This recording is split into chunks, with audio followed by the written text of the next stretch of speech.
ఓం సాయిరామ్. తన్వి చెప్పే కథలకు స్వాగతం. ఈరోజు బుధవారం. ఈ కథను వింటే చాలు అన్ని పనులలో విజయాన్ని సాధిస్తారు. శంకుడు లిఖితుడు స్వయంభుగా వెలసియున్న శ్రీ వరసిద్ధి వినాయకుని చూచుటకు బయలుదేరారు.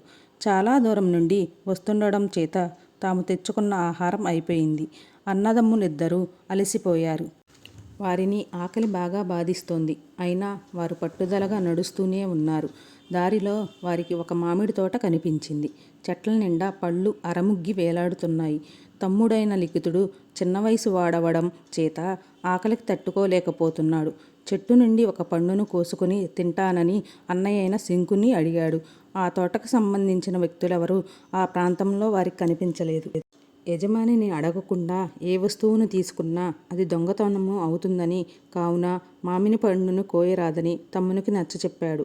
అన్న మాటలను పెడచెవిన పెట్టి మామిడి చెట్టు నుండి ఒక పండును కోసుకున్నాడు.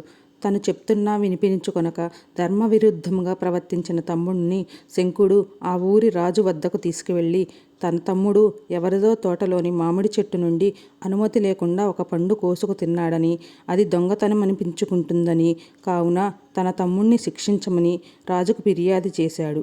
రాజు లిఖితుడు 2 చేతుల్ని నరికివేయమని భటులని ఆజ్ఞాపించాడు. రాజభటులు లిఖితుని 2 చేతుల్ని నరికివేశారు. చిన్న తప్పు చేసిన తన తమ్ముణ్ణి రాజు ఇంత ఘోరమైన శిక్ష వేస్తాడని శంకుడు అనుకోలేదు. అయినా చేయగలిగిందేముంది? అన్నదమ్ములిద్దరూ వరసిద్ధి వినాయకుని తలుచుకుంటూ అతనిని దర్శించుకోవడానికి బయలుదేరారు. శంఖ లిఖితులు స్వామివారి పక్కన ప్రవహించు నదిలో స్నానం చేసి దేవుణ్ణి దర్శించాలని ఆ నదిలోకి దిగారు. నదిలో వారు స్నానమునకు మునిగినంతనే లిఖితునకు నరకబడిన చేతులు పూర్వంలాగే వచ్చేశాయి. వారి ఆనందానికి అవధులు లేవు.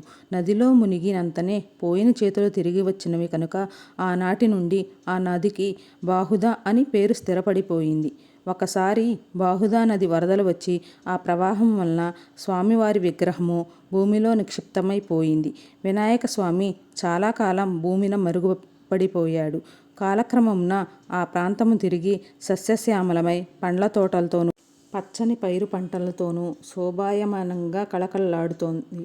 కొంతకాలం తర్వాత పుట్టకతోనే గ్రుడ్డి, చెవిటి, మూగ అయిన 3 వ్యక్తులు ఆ గ్రామమునకు వచ్చి స్థిరపడ్డారు. వారు ముగ్గురు ఒకరికొకరు సాయం చేసుకుంటూ కలిసి జీవించేవారు. గ్రామంలో కొంత భూమిని సేకరించుకుని అందు సగభాగం పూడుకుపోయి పైభాగంలో జలంతో నిండి ఉన్న నూతిలోని నీటితో వ్యవసాయం చేసుకుంటూ ఉండేవారు. కొంతకాలము జరిగాక విహారపురిలో కరువు ఏర్పడింది. వానలు లేక నేల బీటలు వారింది. రైతులు, ప్రజలు పంటలకే కాదు త్రాగునీటికి కూడా చాలా బాధపడవలసి వచ్చింది. బాహుదా నది ఎండిపోయింది. నీటి కోసం ఆ వికలాంగులు చాలా కటకటపడ్డారు. ఒకనాడు ఆ 3 వికలాంగులు తమ పొలంలోని నూతిని మరికొంచెం లోతు చేయడం మంచిదని తలచి బావిని త్రవ్వగా కొంత తడి తగిలింది. నీరు కొద్ది కొద్దిగా ఊరుతోంది. బావిలో నుండి నీటిని పైకి తీయడానికి ఒక కుండను తాడు కట్టి బావిలోకి వదిలారు. అది పగిలిపోయింది. మళ్ళీ మరొక కుండను వదిలారు. అది కూడా పగిలిపోయింది. అలా చాలా కుండలు పగిలిపోవడంతో బావి లోపల ఏదో రాయి ఉన్నట్లుంది. దానిని తొలగిస్తే మరికొంత నీరు ఊరుతుందని భావించి రాతిని పెకలించుటకు చెవిటి, మూగవారిద్దరూ బావిలోకి దిగారు.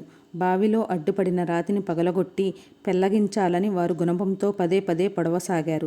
గుణపం పడిన చోట కంగుమని శబ్దమైంది. అట్లా 3 సార్లు ప్రయత్నించగా 3 సార్లు ఈ విధంగా శబ్దం వచ్చి చివరి దెబ్బతో చిన్న రాతి ముక్కలాంటి భాగం విరిగి అవతల పడింది. అంతే, ఆ ముక్క పగిలిన చోటు నుండి రక్తం ఎగజిమ్మింది.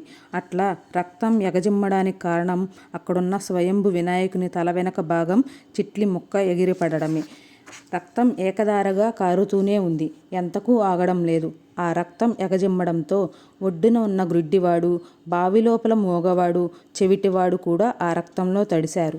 వారు రక్తంతో తడవగానే మూగవాడికి మాటలు, గ్రుడ్డివాడికి దృష్టి, చెవిటివానికి శ్రవణశక్తి లభించాయి. ఆ ప్రభావంతో 3కి అంగవైకల్యమును తొలగిపోవడంతో అది దైవకృపయే అని ఆనందంతో భక్తి పరవశులైనారు.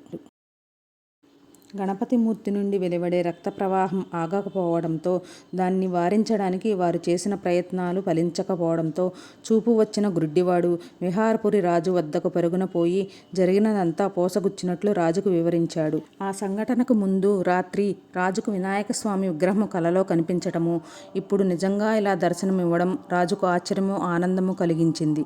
స్వామి తల నుండి వచ్చుచున్న రక్త ప్రవాహం ఆగడం లేదని తెలుసుకున్న విహారపురి రాజు తన అంతఃపుర కాంతలతోనూ సమస్త దండ నాయకులతో దాసదాసీ పరివారముతో బయలుదేరి వరసిద్ధి వినాయకుడు ఆవిర్భవించిన స్థలానికి చేరుకున్నాడు.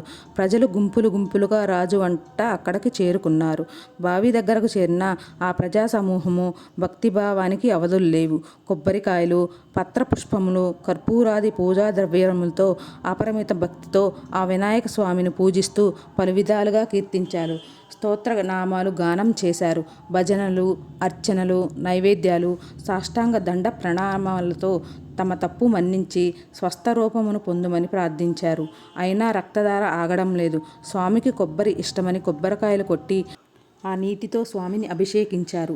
అలా భక్తులు సమర్పించిన స్వచ్ఛమైన కొబ్బరి నీరు బావి నిండు పొంగి పొరలి బావి చుట్టూ గల ఆ కాణీ భూమిలో పారింది. అంతకుముందు అంగవికలుగా ఉన్న ఆ ముగ్గురికి చెందిన భూమి అంతటా కొబ్బరి నీరు పారడం చేత ఆ ప్రాంతానికి కాణిపారకం అనే పేరు వచ్చింది. అదే మాట కాలక్రమంలో కాణిపాకంగా మారి స్థిరపడిపోయింది. ఈ విధంగా చిత్తూరు జిల్లాలోని విహారపురి, ప్రస్తుత కాణిపాకంలో శ్రీ వరసిద్ధి వినాయకుడు స్వయంభుగా తిరిగి ప్రకటింపబడ్డాడు. ఆనాటి నుండి వివిధ రాజులు, ప్రజల సేవలతో ఆ క్షేత్రం అభివృద్ధి చెందింది.